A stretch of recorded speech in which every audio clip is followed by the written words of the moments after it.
I pulled out a Glock and I shot him in the head. And I noticed that a man on a motorcycle wearing a red helmet was trying very hard to stay in my blind spot. I worked 12, 14 hours, whatever it was that day, and I left, and it was dark, and sure enough, there he was again.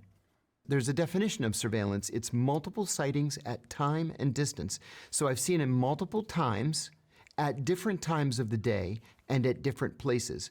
I'm definitely under surveillance. I got up at 5 o'clock in the morning, got in the car, drove a block, there he was again. So when I got to the office, I said to the security officer, I am under surveillance. I'm 100% sure that I'm under surveillance. He said, well, let's wait until the chief comes in. When the chief finally came in, I told him the story, and he said, well, you know what you have to do. I said, I know. So I pulled out a Glock and I shot him in the head. Oh my God. Yo, what? You're not even going to ask him, like, who's making you watch me? He's just going to kill the guy? If I see him this afternoon. I was worried about it all day, and all my coworkers came up to me that day to slap me on the back and say, don't worry, we're all going to be out there. We're going to have a whole security team. I said, I know, but I never killed anybody before, and I'm so worried that he's going to kill me before I get a clear shot at him. That afternoon, I had a meeting at a safe house that we shared with the local service.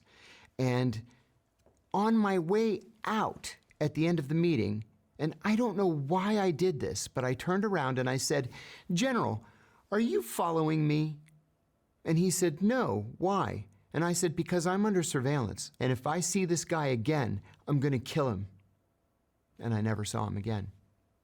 I learned later that several of their officers were sitting around and saying, you know, that new American guy, he's such a nice guy. Nobody's that nice. I wonder if he's being nice just to try to make us drop our guard. They decided to put the worst surveillance officer in their entire intelligence service on me. And if I hadn't said something that afternoon, That he guy would would be have in the died. ground today.